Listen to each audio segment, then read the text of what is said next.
ক্যাম্পের তথ্য পেয়েছ কি ঈগল? জি পেয়েছি, ঈগলের সংক্ষিপ্ত উত্তর। ঈগলের উত্তরে মেজর সাহেব চমকে উঠলেন। মানচিত্র থেকে দৃষ্টি হটিয়ে তাকালেন তার দিকে। ঈগলের মুখে হতাশার ছাপ দেখতে পেলেন তিনি। জিজ্ঞেস করলেন, ক্যাম্পের তথ্য পেয়েছ, তবু কেন তোমার মুখে হতাশার সুর? তথ্য পেয়েছি ঠিকই, কিন্তু যে মার্কিন কমান্ডার বন্দি করেছে তাদেরকে, তার প্রকৃতিও জেনেছি। অত্যন্ত নিচু ও লম্পট চরিত্র সেই কমান্ডারের। আমার ভয়, আশঙ্কা এবং পেরেশানির কারণ হচ্ছে বন্দিনীদের ইজ্জত আবরুর হেফাজত নিয়ে, বেদনাহত কণ্ঠে বলল ঈগল। বেটা ঈগল, তুমি নিজেকে সামলাও। বিপদে ভেঙে পড়া বুদ্ধিমানের কাজ নয়। হতাশ হলে মনোবল ভেঙে যায়, এতে শত্রু লাভবান হয় বেশি। তুমি যে বিষয়ে আশঙ্কা প্রকাশ করছ তার বাস্তবতা বুঝি আমিও। তবে এই বিষয়টি আপাতত আল্লাহর হাওলা করে দাও। এছাড়া তো এই মুহূর্তে কিছুই করতে পারছি না আমরা। রাত নামা পর্যন্ত তো অন্তত আমাদের অপেক্ষা করতেই হবে। এ অভিযানকে সফল করার জন্য আধুনালুপ্ত বাগদাদের স্পেশাল ফোর্সের ৬০ জন বাছা বাছা সৈনিককে নির্বাচন করেছি আমি, যাদের যোগ্যতা ও দক্ষতার উপর ফরক আছে আমার। অস্ত্রশস্ত্র প্রস্তুত করে রাখা হয়েছে গাড়ির ভিতর। তুমি যাও, পাশের কামরায় অবস্থান করছে বীর সিপাহীরা, তাদের কিছু বলার থাকলে বলো গিয়ে, বললেন মেজর সাহেব। ঈগল পাশের রুমে চলে এলো। এখানে মুজাহিদদের সাথে কথা বলছে সালমান, তার পাশে বসা ছোট্ট মোয়াজ। ঈগল সকলকে সালাম দিয়ে তাদের পাশে বসে পড়ল। তার পিছন পিছন মেজর সাহেবও এলেন। তিনি এসে সৈনিকদের উদ্দেশ্য করে বললেন, আমার প্রিয় মুজাহিদ ভাইয়েরা, আর কিছু সময় পরেই রাত নামবে। রাতের দ্বিতীয় প্রহরী হবে আমাদের অভিযান। এই অভিযানের গুরুত্ব এবং দায়িত্ব সম্বন্ধে তোমাদের অবহিত করবে আমাদের প্রাণপ্রিয় বাগদাদের ঈগল। এ কথা শুনে সকলে খুশি হল। তারা আনন্দে তাকবীর ধ্বনি দিল। ঈগল দাঁড়িয়ে কোনো ভূমিকা ছাড়াই বলতে শুরু করল, হে আমার মুসলমান ভাইয়েরা, আজ আমি তোমাদেরকে কোনো নতুন ঘটনা শোনাব না। আমি তোমাদের বিবেকের কাঠগড়ায়, আত্মমর্যাদার বাটখারায় একটি পুরানো ঘটনার সার নির্যাস তুলে দেব। নিজেরা তোমরা পরিমাপ করে নিবে আপনার মাঝে কতটুকু যাত্রাভিমান অবশিষ্ট আছে। আজ থেকে ১৩০০ বছর আগের কথা। ভারত সাগরের তীরবর্তী ইয়াকুত নামে একটি দ্বীপ ছিল। সেই দ্বীপে তখন আরব মুসলমানরা যেতেন বাণিজ্যের উদ্দেশ্যে। দ্বীপের প্রাকৃতিক সৌন্দর্য, রকমারি ফলফলাদি, শস্যপণ্য তাদেরকে খুবই আকৃষ্ট করেছিল এবং বহু আরব মরুবাসী সেখানে স্থায়ীভাবে বসবাস করতে শুরু করে দিল। মুসলমান ব্যবসায়ীদের আদর্শিক জীবনযাপন, অমায়িক ব্যবহার, স্বচ্ছ লেনদেন এবং সার্বিক পরিচ্ছন্নতার কারণে সেখানকার লোকদের কাছে তারা প্রিয় ও আস্থাভাজন ছিলেন। স্থানীয় লোকেরা তাদের খুব ইজ্জত সম্মান করত এবং সার্বিক সহযোগিতাও করত।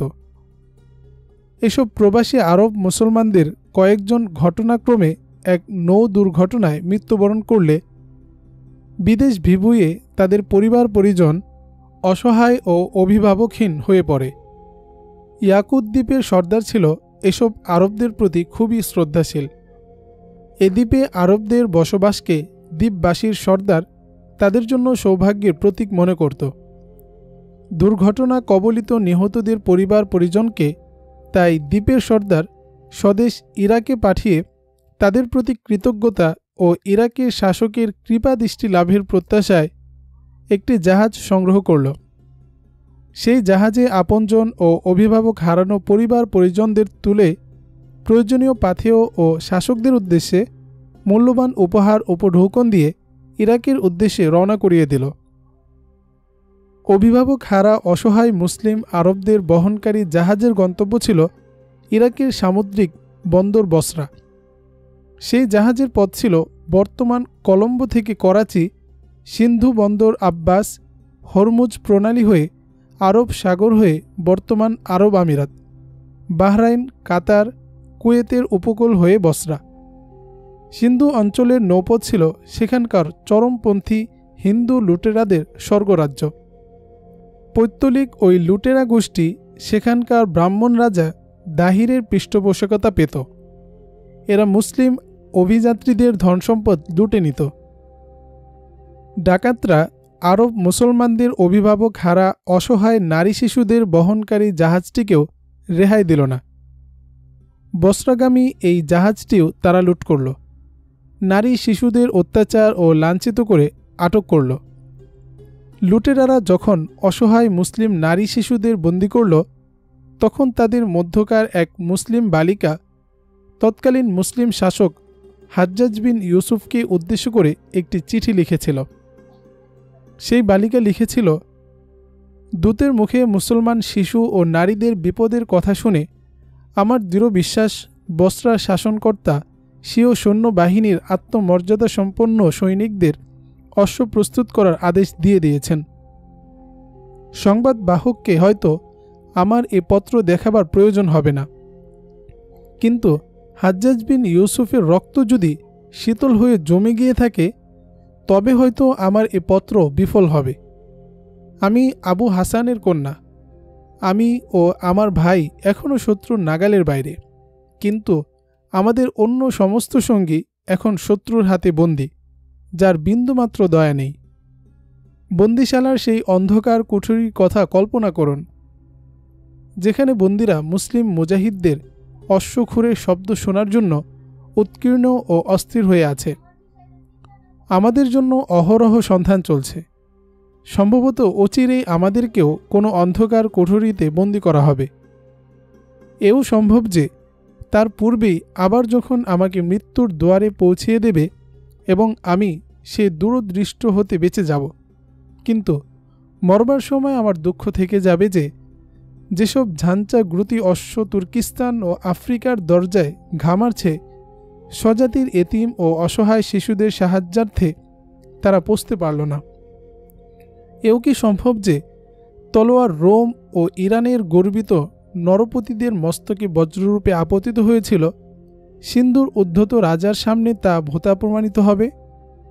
আমি মৃত্যুকে ভয় করি না, কিন্তু হাজ্জাজ, তুমি যদি বেঁচে থাকো তবে আত্মমর্যাদাশীল জাতির এতিম ও বিধবাদের সাহায্যে ছুটে এসো। আত্মাভিমানী জাতির এক অসহায় কন্যা নাহিদ। রুমালের উপর রক্তে লিখিত চিঠিখানি কয়েক ছত্র পরেই হাজ্জাজ বিন ইউসুফ শিউরে উঠলেন। তার চোখের স্ফুলিঙ্গ অশ্রুতে পরিণত হতে লাগল। রাগে ক্ষোভে বসা থেকে লাফিয়ে উঠলেন তিনি। পারিপার্শ্বিক অবস্থা ভুলে গিয়ে প্রায় অচেতন হয়ে মানচিত্র দেখতে লাগলেন। কোটি বন্ধ থেকে খঞ্জর বের করে তার অগ্রভাগ সিন্ধুর মানচিত্রে বিদ্ধ করে বললেন, আমি সিন্ধুর বিরুদ্ধে জিহাদ ঘোষণা করছি। লাব্বাইক ইয়া বিনতি আবি হাসান, অর্থাৎ হে আবু হাসানের কন্যা, আমি উপস্থিত হচ্ছি। আমি আসছি, তোমাদের নিরাপত্তার জন্য আমি আসছি। এই সময় হাজ্জাজ বিন ইউসুফ নিজ জাতির অসহায় নারী শিশুদের উপর কৃত অত্যাচার নির্যাতনের প্রতিশোধ নিতে নিজের সকল আরাম আয়োজন হারাম করলেন। জানা যায় সেই দিনগুলোতে হাজ্জাজের মাথায় রাজা দাহির ও পৌত্তলিক ডাকাতদের প্রতিশোধ চিন্তা ছাড়া আর কোনো কিছুর খেয়াল ছিল না। শেষ পর্যন্ত অসহায় মুসলিম নারী শিশুদের অত্যাচারকারী লুটেরা হিন্দুদের আরব কন্যাদের উপর কৃত জুলুম অত্যাচারের কঠিন প্রায়শ্চিত্ত করতে হয়েছিল, আর অহংকারী হিন্দু রাজা দাহিরকেও প্রতিশোধ করতে হয়েছিল দাম্ভিকতার চড়া মূল্য। বিলিয়ে দিতে হয়েছিল নিজের প্রিয় জীবনটা। হাজ্জাজ বিন ইউসুফ, যার লৌহ কঠোর হস্ত থেকে শত্রু মিত্র সকলেই মুক্তি প্রার্থনা করত, যার তলোয়ার আরব অনারব সকল দেশে বজ্রের মতো পতিত হতো এবং অনেক সময় সীমা অতিক্রম করে মুসলিম জাহানের এমন সব উজ্জ্বল নক্ষত্রকে রক্ত ধুলিতে লুটিয়ে দিয়েছে যাদের বক্ষ ইমানের জ্যোতিতে ছিল প্রদীপ্ত। ইতিহাসের এমন ঘৃণিত ও স্বজাতি অত্যাচারী শাসক হাজ্জাজ বিন ইউসুফও বেঈমান বিজাতীয় লুটেরা কর্তৃক স্বজাতির কন্যার নির্যাতনের প্রতিশোধে সকল আরামায়েশ হারাম করেছিলেন। স্বজাতির একটি অসহায় কন্যার আর্তনাদে তৎকালের যুবকেরা প্রতিশোধের নিশায় সেনাবাহিনীতে স্বেচ্ছায় ভর্তি হওয়ার জন্য উদ্গ্রীব ছিল। অথচ আরব ও ইরাকের মুসলমান হাজ্জাজের প্রতি ছিল অপ্রসন্ন, তাকে সুনজরে দেখত না, ঘৃণা করত। তা সত্ত্বেও হাজ্জাজের প্রতি বিদ্বেষ তাদের জাতীয় কর্তব্যবোধকে দমাতে পারেনি। কেঁদে উঠেছিল সারা মুসলিম জগৎ। মুসলিম বিত্তবানরা সেনাবাহিনীর খরচ নির্বাহের জন্য তাদের সঞ্চিত সম্পদ উজাড় করে দিয়েছিলেন, আর তৎকালীন শাসক নিন্দিত হলেও তার মধ্যে এতটুকু জাত্যাভিমান ও আত্মমর্যাদাবোধ ছিল যে স্বজাতির কন্যার উপর জুলুম করার প্রতিশোধ গ্রহণের আগে পর্যন্ত জাগতিক আরাম বিশ্রাম সম্পূর্ণ বর্জন করেছিলেন হাজ্জাজ বিন ইউসুফ। হে আত্মমর্যাদা বোধ সম্পন্ন যুবক ভাইরা, শুধু একজন তরুণীর ডাক, একজন নারীর আহ্বান, শুধু একটি কন্যার আরতি, আর আজ সেই হাজ্জাজ বিন ইউসুফের দেশের কন্যা জায়া জননীদেরকে হিংস্র হায়নার মতো ক্ষত বিক্ষত করছে ইঙ্গো মার্কিন বাহিনী। তাদের বুকের ওড়না ছিনিয়ে নিচ্ছে, হেজাব কেড়ে নিচ্ছে, অপমান, লাঞ্ছিত ও অপদস্থ করছে, সম্ভ্রম লুটে পাশবিক অত্যাচার চালিয়ে পথে ঘাটে, বাড়ি ঘরে, উন্মুক্ত মাঠে ফেলে রাখছে মুসলিম মায়েদের ক্ষতবিক্ষত মৃতদেহ। ইরাকি তরুণীদের আত্মচিৎকার ভাসছে ইথারে উথারে। সারা দুনিয়ার মানুষই বুঝতে পারছে জঘন্য অত্যাচার চলছে ইরাকি নারীদের উপর। একদল মুসলমান নামের ইরাকি গাদ্দাররাই ইরাকি তরুণীদের তুলে দিচ্ছে বিদেশি হায়নাদের হাতে। হায়, ইতিহাসের কি নির্মম প্রতিশোধ! বহু খুনাখুনি ও রক্তের বিনিময়ে মিল্লাতের প্রাণকেন্দ্র ও জ্ঞান বিজ্ঞানের লীলাভূমি হিসেবে স্বীকৃতি পেয়েছিল যে ইরাক, যাদের রক্তের বিনিময়ে ইসলাম পেয়েছিল বিরাট শক্তি, যার সহযোগিতায় মুসলমানরা লাখ লাখ লাঞ্ছিত নারীকে জুলুমের নাগপাশ ছিন্ন করে দিয়েছিলেন মুক্তির স্বাদ, দিয়েছিলেন মাতৃত্বের মর্যাদা ও বোনের সোহাগ, নারীর ইজ্জত রক্ষায় যারা ছিলেন জীবনপণ সংগ্রামী, জীবনের চেয়েও যাদের কাছে দামি ছিল নারীর ইজ্জত সম্ভ্রম, আজ তাদেরই বোন কন্যা জননীরা লাঞ্ছিত ও ধর্ষিত হয়ে ধুকে ধুকে মরছে। হে ইরাকি নওজোয়ান ভাইরা, হে হাজ্জাজ বিন ইউসুফ, মোহাম্মদ বিন কাসেম, সালাউদ্দিন আইয়ুবীর উত্তরসূরিরা, হে নারীর ইজ্জতের মহাফিজকারী বীর সেনানীদের বংশধরেরা, তোমরা কি ইরাকি নারীদের এই দুর্দশা নীরবে সহ্য করবে? ইগলের এই প্রশ্নের উত্তরে উপস্থিত মুজাহিদরা এমন গগন বিদারী শব্দ করে না বলল যে সমস্ত ভূগর্ভস্থ কক্ষটি থরথর করে কেঁপে উঠল। তারা বলল, আমরা সবাই জীবন বিলিয়ে দিব, তবু আর একজন ইরাকি কন্যার অপমান সহ্য করা হবে না। আমি জানতাম তোমরা এই উত্তরই দেবে, বলল ইগল। সুমাইয়া তোমাদের সেই ইরাকি বোন যে নিজের জীবন ইজ্জতকে ধ্বংসের মুখোমুখি করে একদল নিরপরাধ অসহায় ইরাকি নারী পুরুষকে দুশ্মনের হিংস্র থাবা থেকে মুক্ত করে এনেছিল। সুমাইয়া তোমাদের সেই ইরাকি বোন যে এক মুহূর্তের জন্য ইরাকের পবিত্র ভূমিতে অবৈধ দখলদার ইঙ্গো মার্কিন বাহিনীকে দেখতে নারাজ, যে ইরাককে দখলদার মুক্ত করতে মুজাহিদদের কাঁধে কাঁধ মিলিয়ে লড়াই করতে সবচেয়ে বেশি স্বাচ্ছন্দ্য বোধ করে। তোমাদের এই আত্মমর্যাদাবোধ সম্পন্ন ইরাকি বোনটিকে এবং এমন একজন গর্বিতা কন্যাকে পেটে ধারণকারী তার সম্মানিতা মাতাকে আটক করে নিয়ে গেছে ওই নরপশু মার্কিন সৈনিকরা। তাদের উদ্ধার।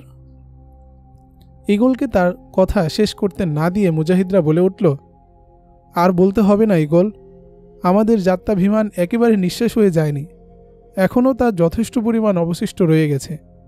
আমরা এক্ষুনি গিয়ে বোন সুমাইয়া ও তার মাকে উদ্ধার করে আনব। আমাদের আর তর সইছে না। হ্যাঁ, আমরা এক্ষুনি যাব, বলল ইগল। তবে এখন যাব সুমাইয়ার বাড়িতে, সেখানে শয়তানেরা তার বাবাকে আহত করে বেঁধে রেখেছে। প্রায় ঘণ্টাখানিক পরে ৬১ জন সশস্ত্র নওজোয়ান প্রবেশ করল আবু বকর সাহেবের বাড়ির আঙিনায়। এদের ৬১তম টকবগে নওজোয়ানটি হল বাগদাদের ইগল।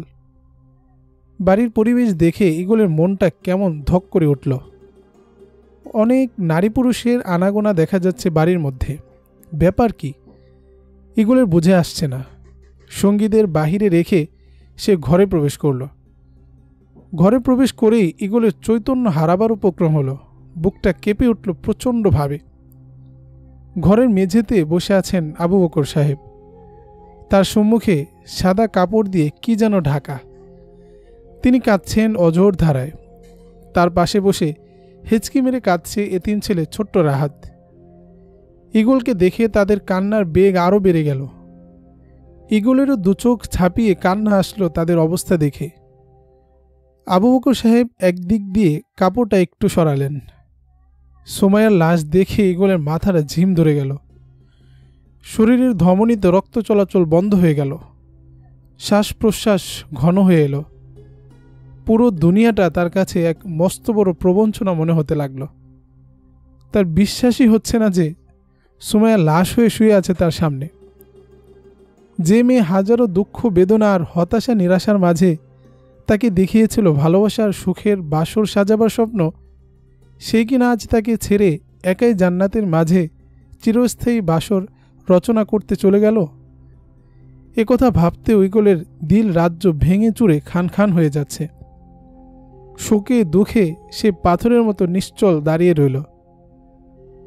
আবু বকর সাহেব সুমাইয়ার লাশ ঢেকে দিলেন। তার পাশেই তার মায়ের লাশও একই কাপড়ে ঢাকা। এবার ইগলের প্রতিশোধ স্পৃহা বেড়ে গেল শতগুণ। বাইরে বের হলো সে। সাথীদের উদ্দেশ্য করে বলল, ভাইরা আমার, সুমাইয়া ও তার মাকে আর মুক্ত করানো লাগবে না। তারা মুক্ত হয়ে এসেছেন, তবে জীবিত নয়, লাশ হয়ে। এতটুকু বলেই ইগল খামোশ হয়ে গেল। উপস্থিত মুজাহিদরাও একেবারে থ হয়ে গেল ইগলের কথা শুনে। সকলেই শোকাবিহূত হয়ে পড়ল। সকলে চোখ বেয়ে পড়তে লাগলো তপ্ত অশ্রু। কারো মুখে কোনো কথা সরছে না। সকলেই যেন তাদের আপন বোন আর মাকে হারিয়েছে। এভাবে কেটে গেল বেশ কিছু সময়। মুজাহিদ সফিউল্লাহ ইগলকে বলল, ইগল ভাই, আপনি সুমাইয়া আপা এবং তার আম্মার দাফন কাফনের ব্যবস্থা করুন। আমরা এক্ষুনি এই হত্যার প্রতিশোধ নিতে চলে যাচ্ছি। বলেই সে মুজাহিদ বাহিনী নিয়ে ছুটল মার্কিন সৈন্যদের ক্যাম্প অভিমুখে। বুকে তাদের প্রতিশোধের আগুন জ্বলছে দাউ দাউ করে। পারলে এখন মার্কিন সৈন্যদের চিবিয়ে খেয়ে ফেলবে তারা। শোক সাগরে ভেসেও ইগলকে নিজ হাতে খনন করতে হলো সুমাইয়া ও তার মায়ের কবর। একই সাথে দু শহীদের জানাজা পড়ে কবরস্থ করা হলো তাদের। সুমাইয়াকে কবরে রাখার সময় ঢুকরে কেঁদে উঠল ইগল। কিছুতেই যেন নিজেকে সান্ত্বনা দিতে পারছে না সে। আজ তার মা বাবা ভাই বোনের স্মৃতিগুলো হৃদয় পটে ভেসে উঠছে। মার্কিনীদের প্রতি তার মনে ঘৃণা ক্ষোভ শত শত গুণ বৃদ্ধি পেল। দাফন পর্ব সেরে সকলেই চলে যেতে লাগল। আবু বকর সাহেব রাহাতকে নিয়ে এগিয়ে এলেন ইগলের নিকট। তিনি কান্নাজড়িত কণ্ঠে বললেন, বাবা, চলো ঘরে ফিরে যাই। ইগল তাদের সাথে ঘরে এলো। বাড়িতে আসার কিছুক্ষণ পরেই কাউকে কিছু না বলে সে গোপনে আবার চলে এলো গোরস্থানে। সুমাইয়ার কবরের পাশেই একটি জয়তুন গাছ। ইগল গাছটির গোড়ায় বসে পড়ল। তার চোখ বেয়ে অঝোর ধারায় গড়িয়ে পড়ছে বেদনার লোনা পানি। স্মৃতির পাতারা উল্টে উল্টে পেছনের ঘটনাবলী সম্মুখে তুলে ধরছে নতুন করে। আজকের রাতটি যেন ইগলের কাছে কেমন অন্যরকম লাগছে। তার মনে পড়ছে যে সে পিতামাতা হারা ইয়াতিম অসহায় একটি মানুষ। এ পৃথিবীতে তাকে একান্ত ভালোবাসার, হৃদয় মেলে কাছে ডাকার কেউ যে নেই তার। এমনই হাহাকার করা তার হৃদয় মরুর উষ্ণ চৌচির বেলাভূমিতে চির আকাঙ্ক্ষিত শীতল বাড়ি বর্ষণ করতে শুরু করেছিল সুমাইয়া। কিন্তু সুমাইয়ার মৃত্যুতে তার অবস্থা ঠিক কেমন হয়েছে, যেমন চৈত্রের প্রখর সূর্যতাপে শুষ্ক ভূমি সামান্য বৃষ্টির ছোঁয়ায় আরও হাহাকার করে ওঠে। ইগল জৈতুন গাছটির সাথে পিঠ ঠেকিয়ে পা দুটি সামনে ছড়িয়ে দিয়ে দুঃখ ভারাক্রান্ত কণ্ঠে সামান্য সুর করে শোক গাথা আবৃত্তি করতে লাগল। বোন আমার, প্রিয়া আমার, গেলে আমায় ছেড়ে, তোমার শোকে হৃদয় আমার যাচ্ছে ভেঙে চড়ে। এই দুনিয়ায় নেই গো আমার আপন বলতে কেউ, শেওলার মতো জীবন আমার ভাসে দুঃখের ঢেউ। বেসেছিলাম তোমায় ভালো, নতুন আশা নিয়ে নিভে গেল আশার আলো, হলো না আর বিয়ে। চলে গেলে একা তুমি, না বলিয়া চুপি চুপি, তুমি ছাড়া এখন একা আমি, সময় কাটায় বুকে দুঃখ চাপি। তোমার আমার আশা যারা করল পুরে ছাই, ওদের কেটে করব সারা, রক্ষা ওদের নাই। তোমার পুত পবিত্র গায়ে দিল যারা হাত, যুদ্ধ করে ওদের আমি উপড়ে ফেলব দাঁত। প্রতিশোধ নেবই আমি ওই জালিম সেনানীর, এক এক করে শয়তানগুলোর উড়িয়ে দিব শির। যেথায় পাবো যখন পাবো হানব আঘাত ঘাড়ে, জ্বেলেছে যারা অশান্তির আগুন তোমার আমার ঘরে। এভাবে বহু সময় গোরস্থানে কাটালো ঈগল।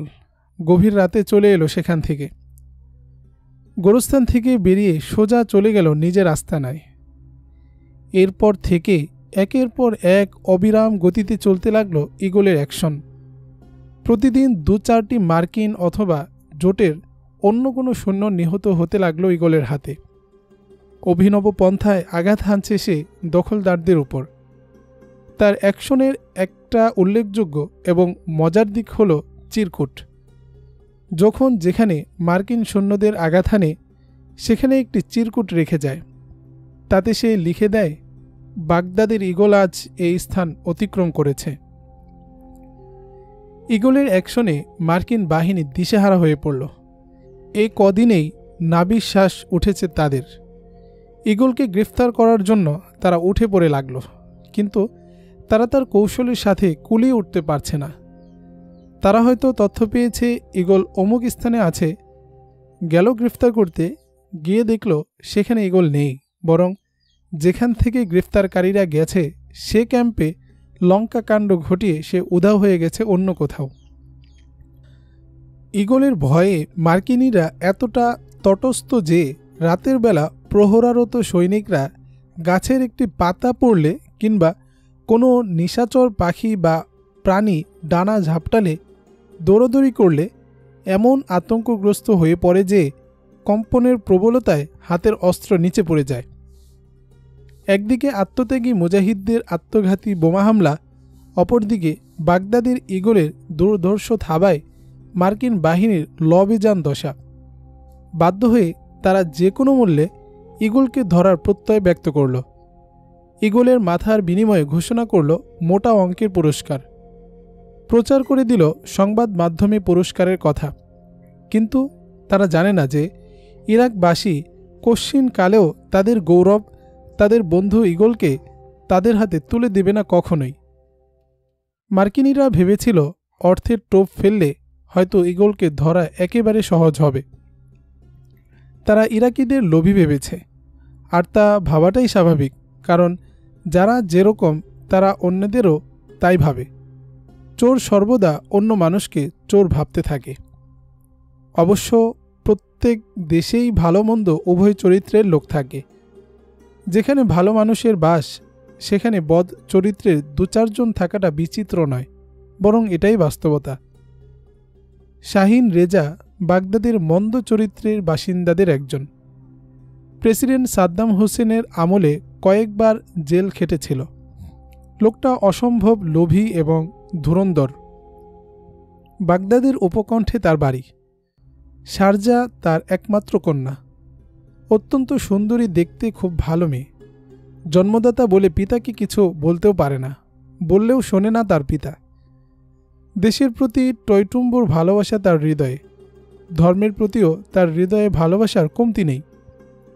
কলেজে বসে পরিচয় তার রুকাইয়ার সাথে। তার সংস্পর্শে সেও একনিষ্ঠ ধার্মিকা হিসাবে গড়ে উঠেছে। শাহিন রেজার নিকট সংবাদ পৌঁছেছে যে ঈগলকে জীবিত কিংবা মৃত ধরিয়ে দিতে পারবে তাকে ইরাকের অস্থায়ী সরকারের পক্ষ থেকে মোটা অঙ্কের পুরস্কারে পুরস্কৃত করা হবে। এই সংবাদ শুনে তো সে মহা খুশি। যেভাবেই হোক ঈগলকে সে ধরিয়ে দেবেই, এমন খেয়াল চাপল তার মাথায়। সর্বদা সে ঈগলের খোঁজে ব্যস্ত, কিন্তু ঈগলকে খুঁজে পাওয়া কি এত সোজা? তবুও চেষ্টায় ত্রুটি করল না সে। আরবিতে একটি প্রবাদ আছে, যে খুঁজে সে পায়। শাহিন রেজাও খুঁজতে খুঁজতে পেয়ে গেল একদিন ঈগলের ঠিকানা।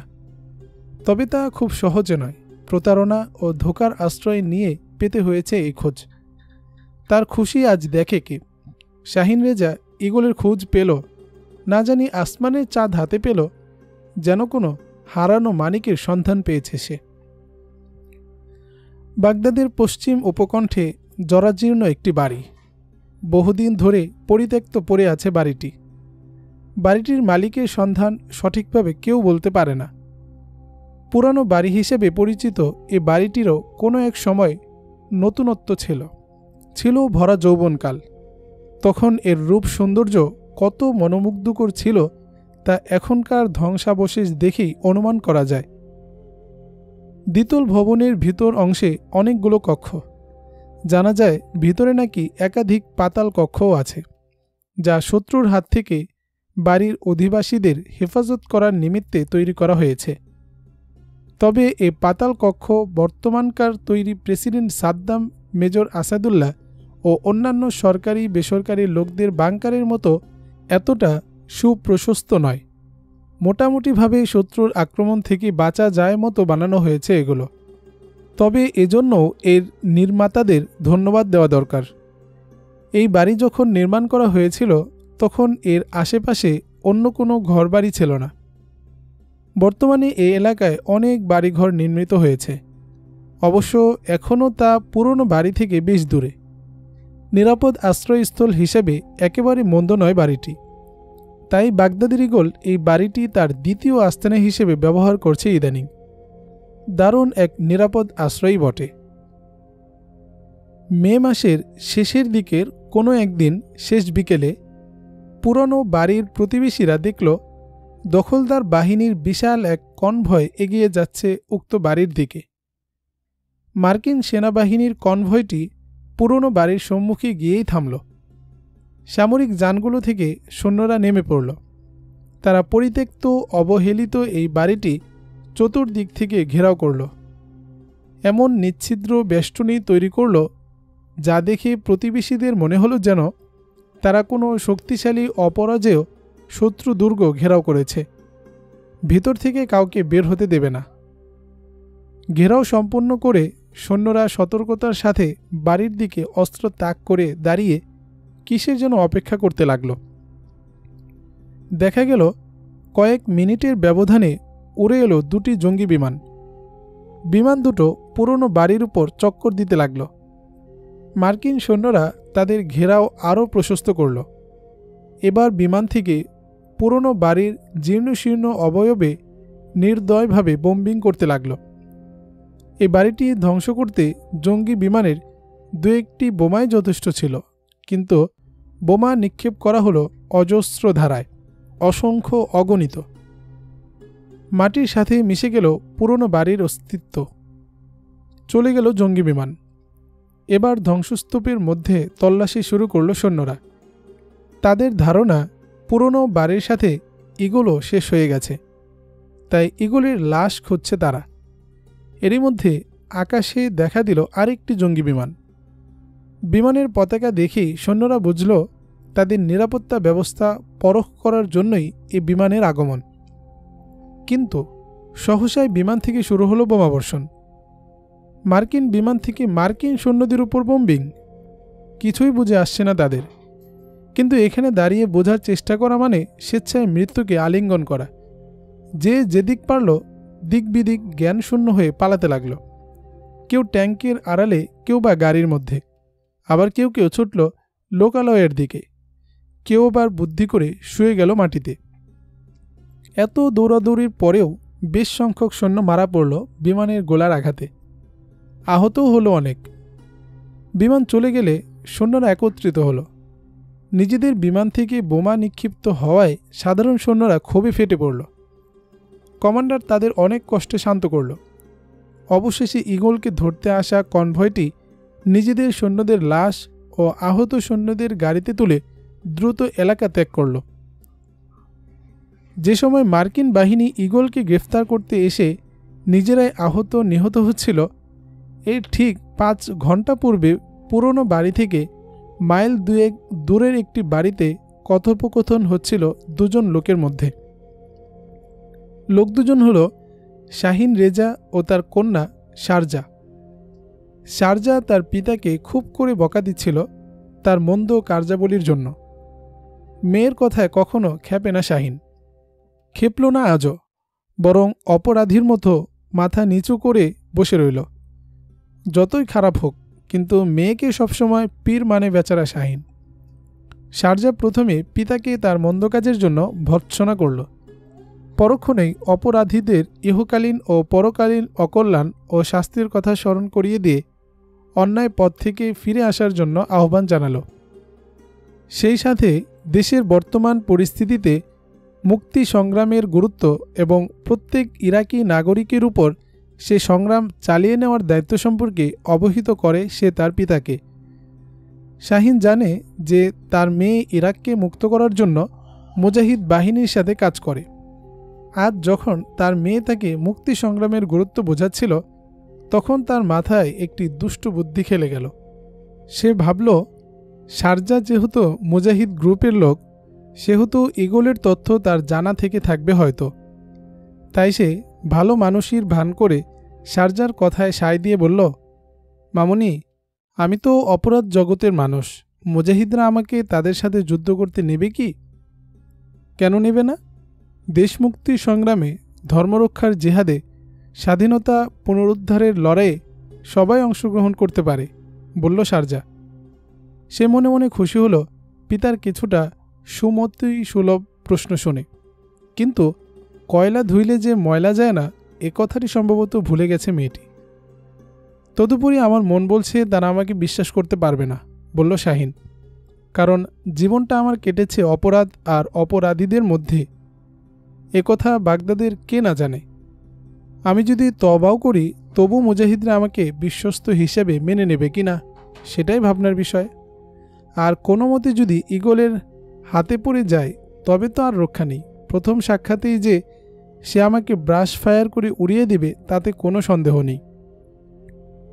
পিতার কথা শুনে শারজা কিছুটা ঝাঁজের সাথে বলল, আব্বু, তুমি এখনও বোকা স্বর্গে বাস করছ। মুজাহিদদের সম্বন্ধে তোমার ধারণা মোটেও পরিচ্ছন্ন নয়। তুমি যদি মুজাহিদদের কাছে যাও, তবে তাদেরকে তুমি দেখতে পাবে মরুভূমির কষ্ট সহিংস উটের মতো অসম্ভব ধৈর্যশীল। বিস্তৃত আকাশের মতো উদার তাদের হৃদয়, বিশাল পর্বতের মতো অটল অবিচল তাদের অবস্থান, সর্বংসহা মাটির মতো সহনশীল তাদের দিল মন।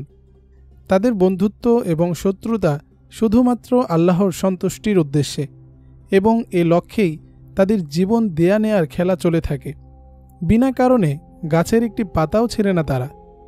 তাদের সম্পর্কে মহান আল্লাহ রব্বুল আলামিন বলেন, তারা তওবাকারী, ইবাদতকারী, শুকরগুজার, দুনিয়ার সাথে সম্পর্কচ্ছেদকারী, রুকু ও সিজদা আদায়কারী, সৎ কাজের আদেশদানকারী ও মন্দ কাজ থেকে নিবৃতকারী, এবং আল্লাহর দেয়া সীমাসমূহের হেফাজতকারী। বস্তুত সুসংবাদ দাও ইমানদারদেরকে। সুতরাং এমন লোকদের সম্বন্ধে তোমার উক্ত ধারণা মোটেও শোভনীয় নয়। যদি কেউ মুনাফিকি করার পর ভুল বুঝতে পেরে অনুতপ্ত হয়ে তওবা করে নেয়, তবে আল্লাহ যেমন তাকে ক্ষমা করে দেন, তেমনি মুজাহিদরাও আল্লাহর উপর ভরসা করে সে ব্যক্তিকে ভাই হিসেবে গ্রহণ করে নেয়। অবশ্য পুনরায় বিশ্বাসঘাতকতা করলে তার আর রক্ষা নেই। আর তুমি যে ঈগল ভাইয়ের কথা বলছো, তিনি তোমাকে দেখলেই ব্রাশ ফায়ার করবেন, তোমার এ ধারণাও সম্পূর্ণ ভুল এবং ঈগল ভাইকে অযথা দোষারোপ করার শামিল। এটা ঠিক যে ঈগল অত্যন্ত কঠিন দিলের মানুষ, তবে তা শুধু কাফেরদের বেলায়, নতুবা নিজেদের মধ্যে তার মতো দয়ালু এবং বন্ধুবৎসল মানুষ খুব কমই দেখেছি। তুমি যদি চাও তবে তোমাকে আমি তার ঠিকানা বলে দিতে পারি। তিনি আমাদের এলাকায় বর্তমানে অবস্থান করছেন। তুমি গিয়ে তার কাছে যদি বলো, ঈগল, আমি জীবনে বহু অপরাধ করেছি, এখন তার প্রায়শ্চিত্ত করার জন্য আল্লাহর পথে জিহাদ করে জীবন উৎসর্গ করতে চাই। আমার দৃঢ় বিশ্বাস তিনি তোমাকে হত্যা কিংবা ঘৃণা না করে আপন পিতার মতো শ্রদ্ধা করবেন এবং মুজাহিদদের সাথে কাজ করার সুযোগ করে দেবেন। কন্যার কাছে ঈগলের ঠিকানা পাবে শুনে খুশিতে শাহিন রেজার মন নেচে উঠল।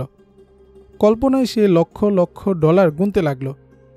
শারজাকে সে বলল, মামুনি, আসলে আমি মুজাহিদদের ও আমাদের গৌরব বাগদাদের ঈগলের সম্বন্ধে ভুল ধারণা পোষণ করেছিলাম।